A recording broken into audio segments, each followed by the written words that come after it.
Hello, this is Holly H Designs. I will be working on the Axolotl today. I will plan on coloring it, and as you can see down here, there is a cute little preview showing 3 different versions of the Axolotl. So let's get started.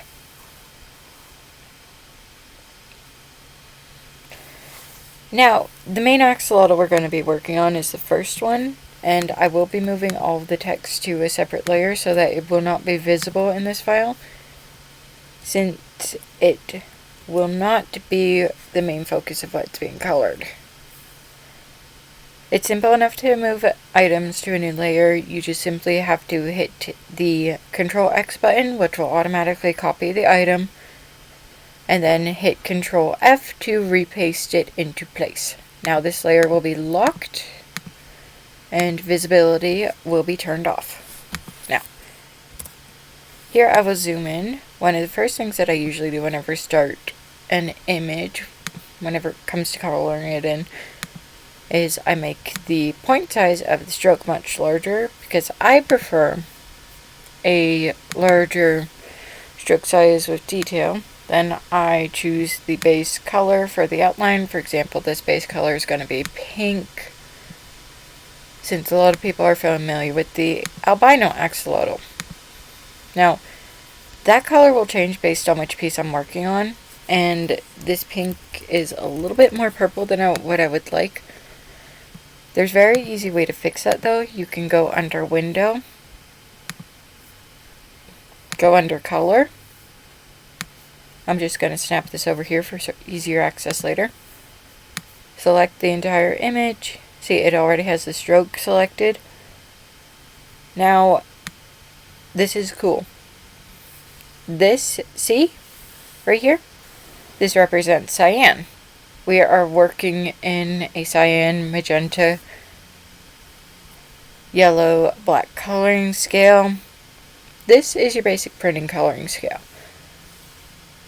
because whenever you print with ink colors, it will always print blue, pink, or magenta, yellow, and black. This is because the fact that these are all primary colors, and if you work with these colors, you basically, how this actually works is, whenever your printer goes to print the colors, it will print halftone dots based on the amount of layers it needs. The more layers it needs, the more of one color it will use. See, it's saying 97.36. That is because it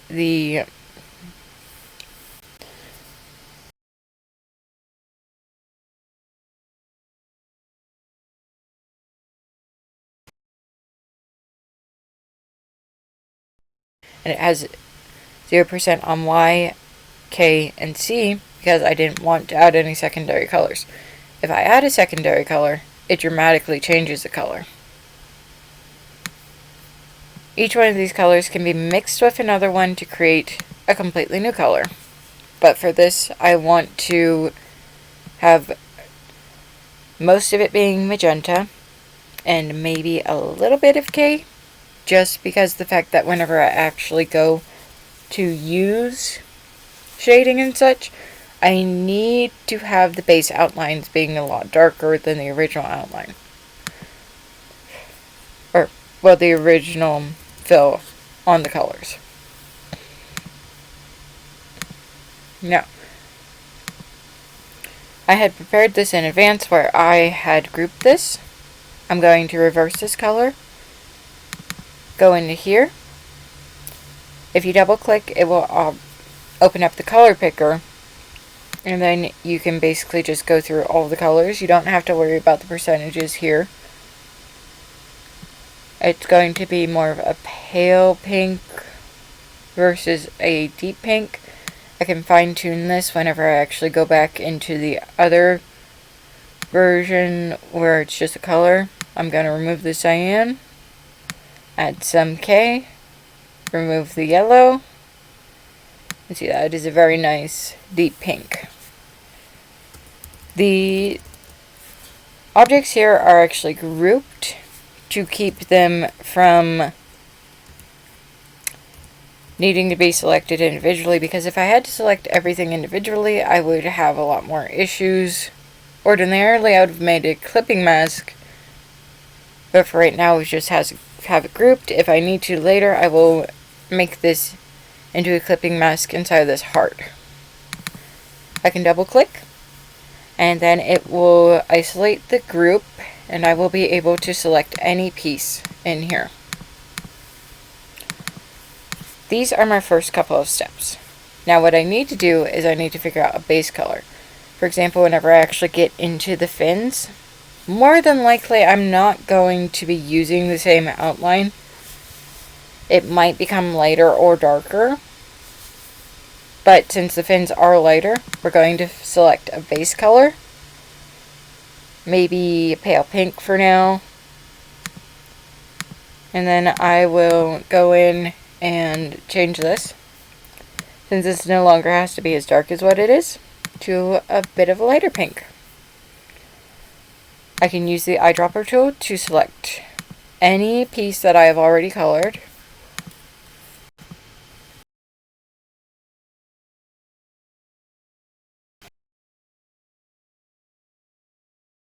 With the other colors will be colored based solely on that. For example, the axolotl itself should be a slightly darker pink. If I want to select a grouped item without having to go through the step of double clicking, I can use the direct selection tool to select it, and then use the eyedropper tool again.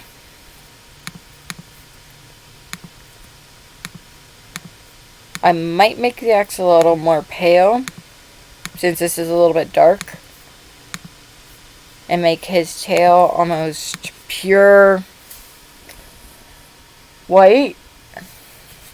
But this area right in here, for sure, will have to remain darker. Since if you look up real axolotls, which I'm going to look that up on one of my web browsers now.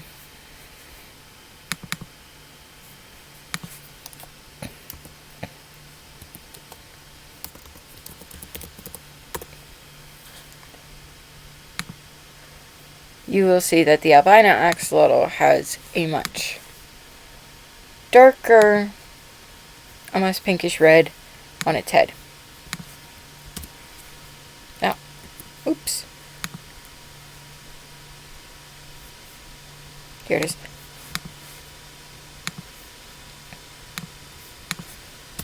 With Adobe Illustrator, you can copy and paste the images directly into the file. It's not difficult to get references. For example, whenever I make a heart, I will often use a reference, or I will use a previously made heart, since it is much easier than retracing a drawn heart every single time. See, doesn't that look cute? But yeah. I can even reverse colors just by selecting these objects. I can hit this button to reverse the colors. This swaps the fill and the stroke. Or I can use the eyedropper tool again to take colors from the tail. Now, I like this paler pink for now, but everything is subject to change. And it's easy enough for me to change an object or anything that I want in these files. But I'm definitely going to pale up the tail. Make it maybe this color, since the tails are almost transparent on the axolotls themselves. As you can see by my little reference photo.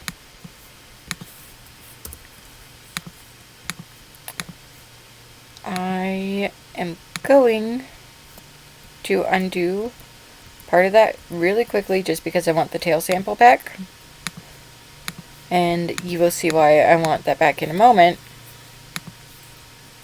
Because I wanted to use the tail sample for the fins. or not fins, those are gills. Yes, one of the facts about the axolotl is that it is one of the only salamander species, if not the only salamander species, that maintains its gills long past the stage of infancy. These guys are basically little immortals that don't age past a certain point. If they do age past that point, they end up having much shorter lifespans and will die more quickly, which is very depressing. Oh, here's something else that's really cool.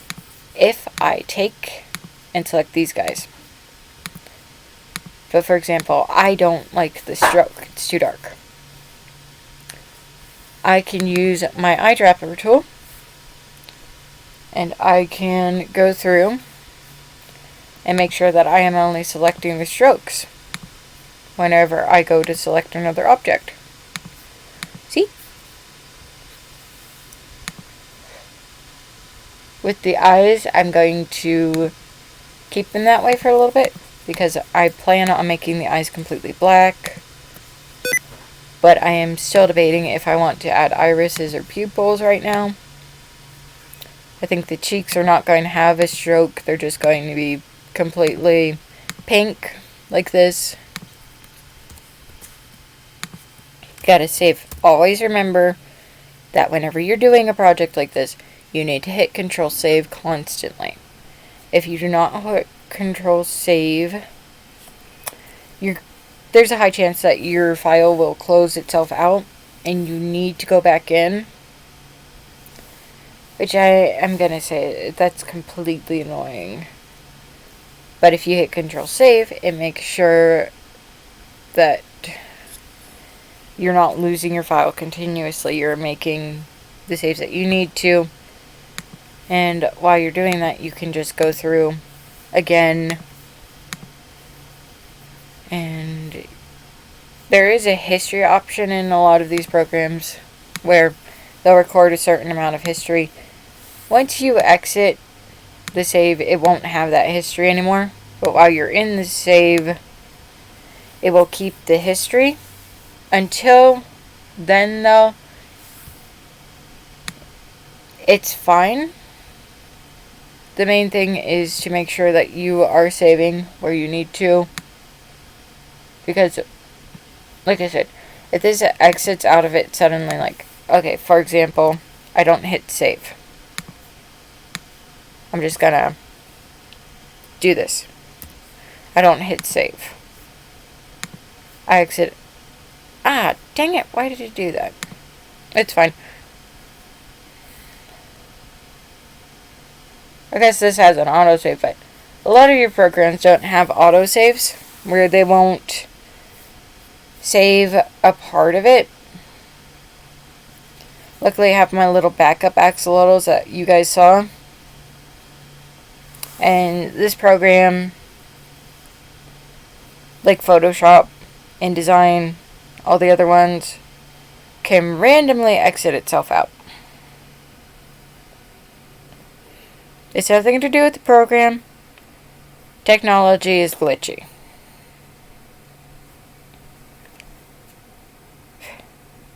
And see, it takes forever just to reload the programs back up, which is infuriating if you don't know for sure if it's saved or not.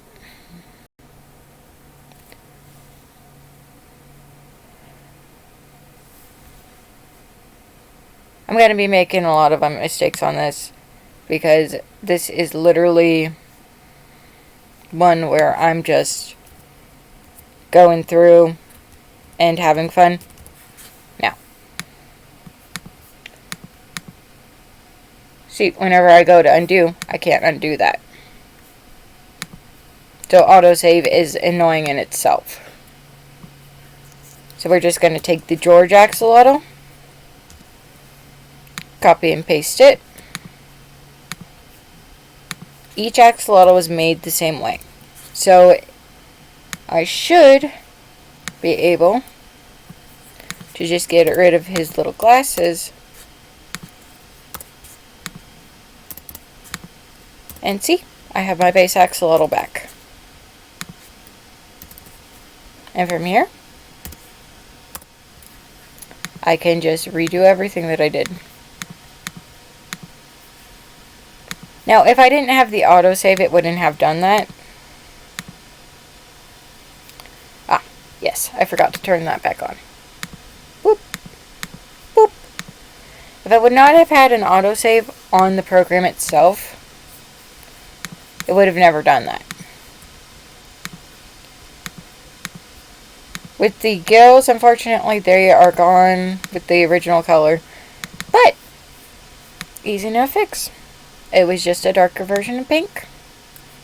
Actually, I kind of like that. But, yeah. Autosaves, all that. If you suddenly have to exit your file and it does that on you, unfortunately, it's kind of annoying if you exited the file on purpose. But if you exit the file on accident, autosaves are great. That was just an example of something that can happen. See? As soon as I get him aligned and recolored, he'll be back to normal.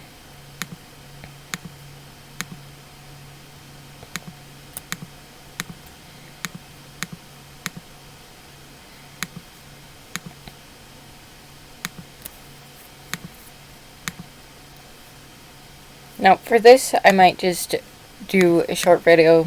This was just the basics of base shading. But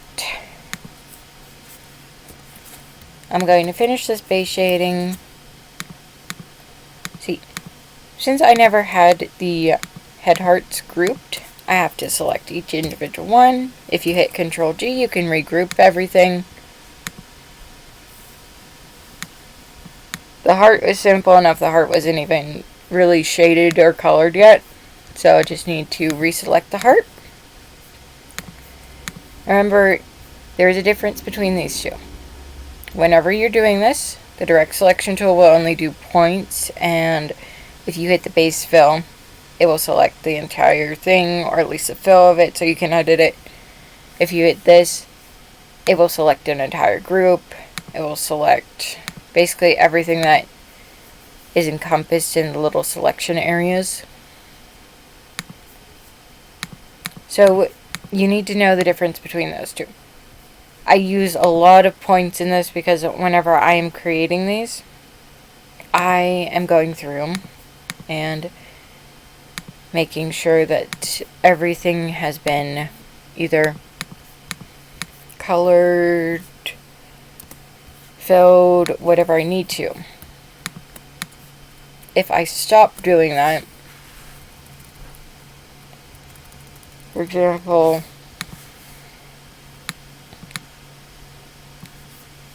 if I select this and I need to copy and paste something, if I hit Control C and then Control V, it only selected what I copied.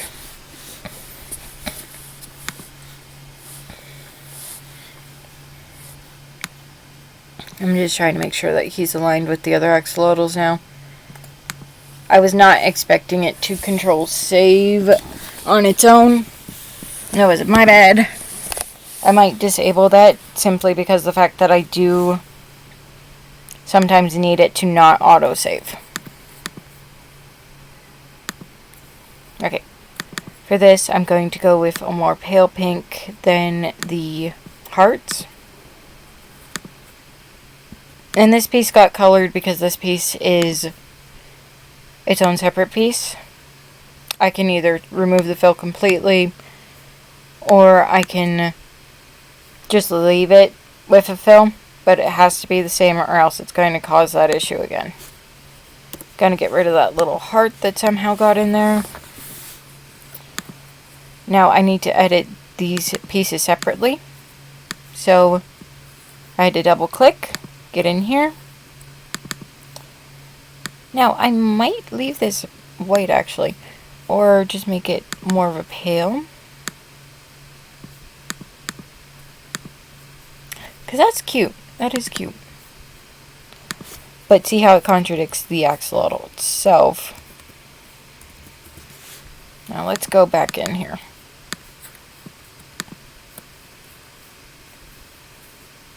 Okay, so I'm going to try red. Reds are a lot harder to do with this, because if you try to add a black to a red, see how that becomes dull or muddy? But if I add an orange, it will make it look more brownish. You almost always want a brown with a red, because with the brown, you don't get that whole muddy look to it. And just to match this piece, I am going to copy this piece specifically, since I'll need its fill back. Paste it. And then do this.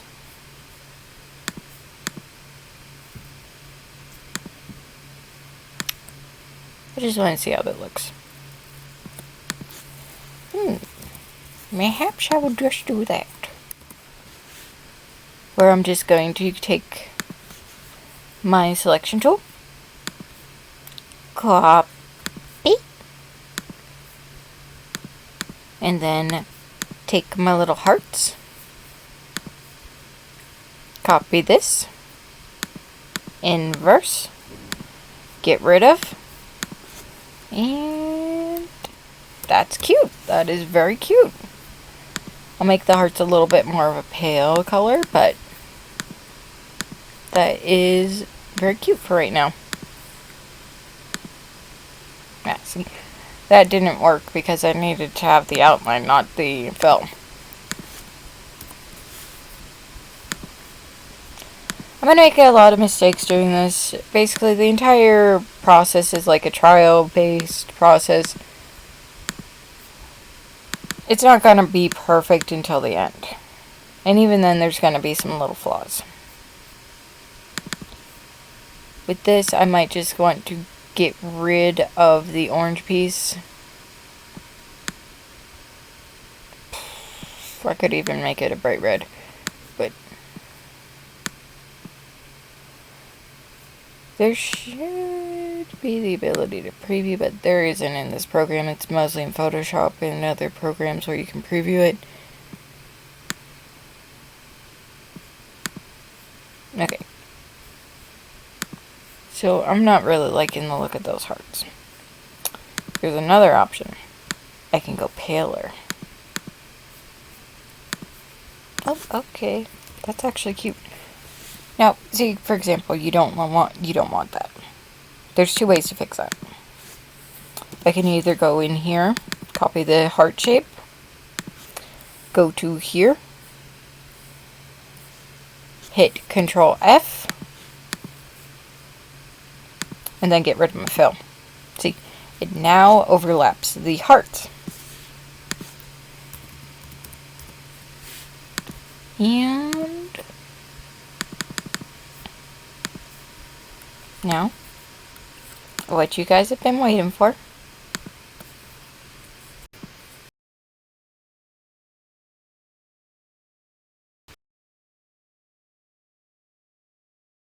You don't need a stroke.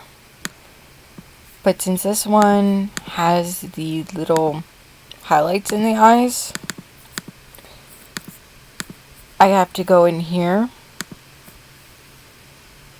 And these are clipping masks. This is what happens when you're working with a clipping mask. Now if I hit this, it's gonna do this to everything. With this, I don't mind how that looks. I really don't. But I do have to make my stroke back to 3 points. Now, here's another thing that I can do.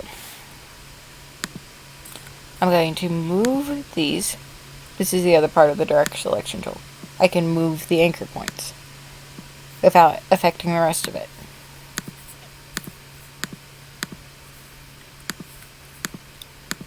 I can select this. See how that goes outside of the bigger circle? There's a reason for that. That's how a clipping mask works. The clipping mask is a defined shape that you place a piece of the picture into. If I go into here, you can see how the clipping mask comes out. If I select these, you can also see that. But when creating the clipping mask, I'll show a quick example. Let me take his tail. We're taking the axolotl photo. I can select both images and then hit create clipping mask, and see, it will not extend past the border unless I either use the direct selection tool or go into the clipping mask to edit it. There's a lot of ambient noise outside because people are shoveling snow and such. We had a little bit of a snowstorm yesterday. It wasn't that bad.